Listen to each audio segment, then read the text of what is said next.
What is up, anglers? We are back with California fishing news for November 6th, 2019. The last week we saw probably, I've said this before, but it could have been the best week of fishing of the year. If you take into account the whole state with Northern California crab season starting and Southern California tuna fishing, it was a really, really epic week. But before we dive into all the details, a couple reminders.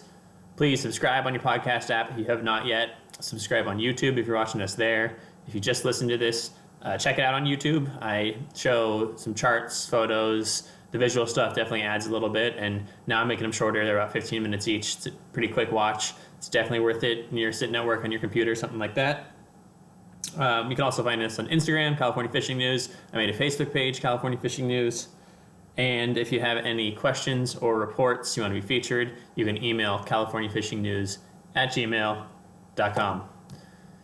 Oh, lastly, tell your friends. It's only going to grow by word of mouth, so if you like what I'm doing and enjoy it, tell your friends about it. So the bigger the network grows, the more reports we'll have, and it'll just grow to be bigger, better. Thank you, and let's go. First off, Southern California offshore. After a slow week of yellowfin fishing last week, and we talked about the yellowfin was dying down and the focus switched to bluefin, the yellowfin bounced right back in full force. They're still in U.S. waters, which means a lot of these boats have been able to get more than 5 a person, and the grade is phenomenal. We're talking about 25 to, some captains are saying even 65-pound fish. I got a photo up here of a 55, 60-pounder I caught last year in November. Looks to be about the same grade. These are really big, fat, plump November tuna that are just, a blast to catch. This is like Guadalupe Island grade right here, about 50 miles from home. Talk about location. If you're watching, you can see this on the chart. This is marine traffic. I've also started messing around with a vessel finder. Thank you, Robert, who told me about this months ago, and I'm finally just coming around. Vessel finder's got a couple different features where you can click right here if you're watching, and you can add the navionics map so you can see the features at the bottom, and you can also measure distance. So you can see the fleet. It's a little easier to see on marine traffic, this little line of 5 boats. We have the Ocean Odyssey, Thunderbird, New Loan, Vagabond, and then Intrepid, even some long-range boats hanging out there. And then you go over to Vessel Finder, you can see them. They're sitting basically right on top of the East Butterfly Bank. So East Butterfly Bank, that's where most of the action's been happening. You can also click this tool here to measure distance. Click on the boat, click back on Point Loma. You can see they're about 50 miles from home. So not close for your real tiny skiff or anything, but the way the weather's been and should be for the next few days, it's definitely a doable run for you private boaters too. And it's only, that's a 5-hour trip for the sport boats. It's not bad at all. Like the Aztec has this 2-day coming up, and all their 2 and 3-day trips coming up, leave at 9 a.m. in the morning. What this does is it gives you a chance to fish that day. If you leave at 9 a.m., assume they're baited up already, you can be out there on the grounds by 2 p.m. fishing, and you can catch 2 days limits. If they say in U.S. waters that's 20 yellowfin and 4 bluefin, you do not need 20 yellowfin this size, but still gives you the option to have the 4 bluefin instead. It's just a pretty awesome trip setup, so check out those trips on the Aztec. Some counts from this last week, just a few I picked out that stood out. The Mustang called in yesterday with full U.S. limits, plus some crew fish, and 2 bluefin that are both over 100 pounds. It was only for 9 anglers, but they had 90 to 100 yellowfin, and he said they hooked about a dozen of those bluefin, but only landed 2 of them. They weren't quite ready. The bluefin were one was 100 and one was 150 pounder. The Pride was out in a day and a half. For 9 anglers, they got 62 yellowfin and 15 bluefin. Again, the phenomenal grade. And the Freedom called in yesterday with over 170 yellowfin tuna from 25 to 50 pounds. I know we had a slow week last week, but I said it wasn't over. It just could be a little bit less consistent. But, it moved out of the range of the full-day boats. San Diego's calling it, and they're going to be fishing the Coronados from here on out. Liberty still went out yesterday. They only got 2 yellowfin and 4 skipjack. So it's really back in, you want to be on an overnight or day and a half boat now if you want the proper time to target these fish. Speaking about more locally, we haven't heard too much about the local fish. After the past week, they did show pretty well. The Native Sun's been targeting them.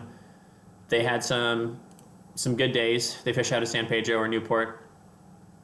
They saw a lot of fish pretty much every day up until yesterday. Yesterday, they said they didn't see a single tuna all day, and so for today, Thursday, they're going to be fishing just at Catalina. The real fly liner, Jonathan, awesome fisherman and photographer. Here's his Instagram. He was out there on Saturday. Said they saw a bunch of this nice grade yellowfin to 50 pounds. They got a few on a popper in the morning and then got him to stick to the boat and eat bait for the whole rest of the afternoon. That was on Saturday, though, and they were off Catalina. So sometime between Saturday and yesterday, Wednesday, it seems like the fish mainly went missing. Again, that doesn't mean they're gone. They could still pop up. The native son could have just missed them or looked in the wrong area. You never really know. But I haven't heard too much about the local North County stuff. However, the Bongos 3, which is a 6-pack charter out of Dana, they went 6 for 18 yesterday, I believe, on the yellowfin. They said they went out and got limits of rockfish in the morning, went offshore to look around, hooked a bunch, landed 6 yellowfin. They look to be a bit smaller, like 20-pounders, but that has to be relatively close. So I'm sure there's still some around, but it sounds like it's starting to thin out a little bit. The temperatures seem to be holding steady for the last week. It's still a lot of 67, 68 degree water. Not a lot of any water warmer in that until you get down towards the lower 500. But if the fish are biting, it doesn't matter too much. Here's the 8-day composite if you're watching, and here's the 3-day composite. You can see a tiny bit of drop off on the edges. There's some warm water bubbles, but not too much drop off. The water's holding with the weather. No storms. It should hold for the near future, and it should stay really good. Last thing about the tuna fishing is those big bluefin are still back around San Clemente Island.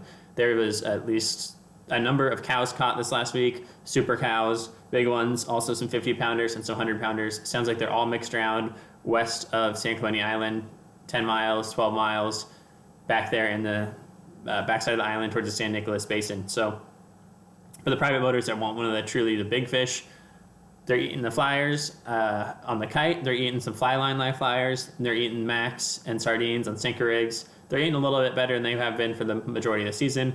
And the really big ones are still out there. You got a shot at a cow or super cow. So if that's on your list and you got a boat that can make it out there, go now while you still have the opportunity. Pick up some G5 flying fish and go make the run. That's it. I haven't heard too much about the banks because the tuna fishing turned back on. I think there was at least one boat out there on Tanner Cortez last week, and they did pretty well in the yellowtail. But again, with the tuna fishing the way it was, the boats just aren't looking at it too much. So I expect there's still good yellowtail fishing around at the banks, but everyone's been fishing the tuna. Moving on to the inshore islands and surf fishing reports. Starting off with the islands. Catalina's still kicking out big yellowtail every day. They're calling some up to 35-pounders. I know sometimes the captains exaggerate the size, but either way, that's big, solid Catalina yellows. The Pursuit fishes it pretty much every day, and they're getting double digits fish almost every day with heavy casualties because you're catching them by structure, shallow water. Those big yellows pull really hard, and they will rock you. It's very likely that the yellows are still at San Clemente Island, but again, not many people fishing them. I have heard reports of light boats at some of the islands, which means squid's starting to show. That's always an exciting thing for the fall. Look for that squid to float and look for the bluefin to get on that in the future. And sometimes you get some really good live squid bluefin bites. Up a little bit north, Santa Rosa Island has been kicking out really good rockfish and lingcod fishing. The Coral Sea is a sport boat that goes out there. It's kind of out somewhere north of Ventura, but south of Goleta they go out of. They go fish Santa Rosa. They had a really, really good trip yesterday. Full limits of rockfish, a bunch of chuckleheads, reds, and then a good number of lingcod as well. So overall, the islands are fishing pretty well. The Coronados did get looked at. It was just by a private boater. They got a bunch of rockfish. They got some bonito. They didn't see any yellowtail, but the water looked good. So there's a good chance the yellows could be around. We'll get a better report today as the San Diego is on their way to fish them just about right now. Inshore, I've heard their La Jolla was cold, but no game fish really biting, but there was good rock fishing to be found. Reds, all the usual suspects there. So you don't have to run far. It's a good time of year to switch if you had your fill of tuna. Even though it's some of the best tuna fishing, go get some rockfish, get that whitefish, great for the freezer, great for fish tacos, really, really good eats. As far as the surf reports are getting harder to come by. There was at least one report of a decent Corbina caught in San Diego County, a number of smaller ones caught, and still some sand crabs being found, harder and harder to find. The one report was, this is a discussion on SD Fish, they talked about he wasn't seeing beds of them, but if he dug down in about ankle deep water, he was finding one or two decent sized ones per scoop. So look around, you can still make your free bait, still got a chance at plenty of fish in the surf, but it's definitely starting to slow down a bit. Just because the Corbina leave, though, doesn't mean you have to stop fishing a surf like I talked about last week. You still got a good shot at halibut, If you find the rocks, target opali, sargo, anything like that. So there's still plenty of fish to be caught in the surf and from the buoys, or from the jetties. So don't think you got to give up just because the water's cooling off a little bit. Moving on to lobster. Not a ton to say here, except for the divers have been doing really well. It's mainly because the visibility has been good to excellent the past week or so. Shout out to DiveViz. It's a new Instagram account where they're posting up dive viz mainly for around La Jolla, but also for the rest of San Diego County when they get reports. But it's a good resource if you're into diving. And if you've never been into diving and you want to try it, it's by far, you want to start when the visibility is good. Get your feet wet that way. So if you have any buddies that dive, try to ask them, go get your lobster card, go for a dive. It's really, really fun. It's beautiful underwater. I love it. So go while the condition's good. The conditions never last. San Diego, we only get those really epic visibility days a number of days a year. 30 maybe a good year, and then that's down in La Jolla. Up in North County where I would dive more often, we only get so many crystal clear water days. You really got to take advantage when it's good because it won't stay good. So go. Moving on, let's talk about the weather a little bit here. The weather coming up looks excellent. For the synopsis for the far Southern California coast, I don't think I've ever heard or read such a short sentence. It just says, nearly neutral flow across the coastal waters will continue through Monday, with a brief onshore boost late Friday. Basically, it's only calling them out till Monday night. It is now Thursday morning, but looks completely great all weekend. Great weekend to get out there and go fishing. Windy too, it looks about as calm as can be. Maybe some gusts up to 15 in the outer waters some days, but that's about it. So it looks really good. Even out past Clemente, it looks like you kind of want 10, 15 knots of wind, be able to get the kite up to fish those bluefin. So it looks like it's a good time to go. It does look like a little bit of wind here on windy that's Friday night. That's probably the onshore boost they were talking about. So yeah, either way though, weather looks great this weekend. Go out and get some. After weather, we're going to talk about long range just briefly. There's just a couple really good reports on Bloody Decks. There's one main one from the Spirit of Adventure trip. Epic report, great photos. So go check it out if you want to get excited. They had something like 115 wahoo to the boat one day. Insane wahoo fishing. It's just the stuff that makes you want to save up for the long range trip. So we got to keep the long range industry alive. Go check it out. Bloody Decks, San Diego Long Range Fishing Forum. Read the report. The guy didn't use any paragraphs, so it makes it a little bit of a hard read, but just put some eye drops in, rest your eyes, and get through it. It really is a epic report with really good fishing. Moving on, Central and Northern California. Like we talked about, the crab opener was Saturday the 2nd, and it was good, and it's been good. Look at these party board scores. 6 anglers, full limits of crab, 10 crab each, full limits of rockfish, 10 rockfish each. 48 anglers on the New Sea Angler out of Bodega Bay. 48 anglers, 480 Dungeness crab, 15 lingcod, 480 rockfish. Pretty much every count is full limits of crab, full limits of rockfish. These are some of the best value, best bang for your buck, best eating trips you can go on. So go now. If this seems too good to last, that's because it is. The commercial Dungeness crab season opens on the 15th, and as soon as that opens, these counts will drop heavily. So it is the 6th today. You got 8 days to go and get your crabs. You can cook them and then freeze them. They store well. Dungeness crab is delicious, and you get a full limit of rockfish with it, and the chance at a couple nice lingcod. Just insane fishing for Northern California right now. Definitely the time to go before commercial guys start wrapping them up. That's about it for the saltwater, NorCal, Central Cal stuff. That's where all the focus was this week. Lastly, we'll talk about freshwater briefly. First off, Eastern Sierra, like we've talked about before, most of the lake closed on the 15th. So on the same day those crab season's opening up there for commercial guys, a lot of the lakes are closing. Not all of them closed, though. A lot of the rivers stay open. This is a post from Tom Lippin. He's a guide up there, Rip and Lip fly fishing. But he wanted to let people know he was at the East Walker, and he couldn't believe how low the flow was. It's down to like 27 cubic feet per second, and I mean, the river is open for fishing all year, but he wanted to point out that fish kill is a serious issue due to low oxygen until the spring flows return. So it's mainly a awareness issue, I think, because if I went up there and didn't know and I knew the river was open and I saw it, I'd go catch some trout and not really think about it. But he's a guide up there and knows the issues, so you just have better winter fishing options. Like the Owens. Owens is fishing well. He went to Owens, beautiful rainbows, every kind of technique. You want nympho, flies, dry, streamers, whatever you want, really good fishing. He guides up there, so you can look him up, Rippin' Lips Fly Fishing on Instagram. The other lakes are still fishing well. Lake Mary, all of them are up there. It's November. It's cold. You deal with the cold, you get good fishing, and you got about a week left to do it.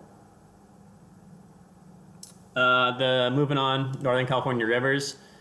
They're fishing really well for trout and steelhead. We're talking about Klamath, the Trinity, the Sacramento River up in Redding. All of them are reporting really good rainbow trout, really good steelhead fishing. Not too much on the king salmon front. They're hoping that more will start showing up because they just haven't seen the numbers that they were expecting yet. But really, really good trout fishing up there. So if you're in Northern California, it can be worth a trip on one of those rivers. And pretty much lastly, I know it's not even in California, but I'm going to talk about it anyways because it's epic and I want to go. Pyramid Lake. Here's Sam Vasley. He's a guide. You can go to SierraTroutStoresman.com. He guides up in the Eastern Sierras and then Pyramid this time of year. And if you're just listening to this, they're catching beautiful trout that don't, I mean, these things look like proper salmon. These must be 24, 28-inch fish. Beautiful, beautiful cutthroats. So if you've never heard of it or never checked it out, check out Pyramid Lake. Look at the fish they catch out of there.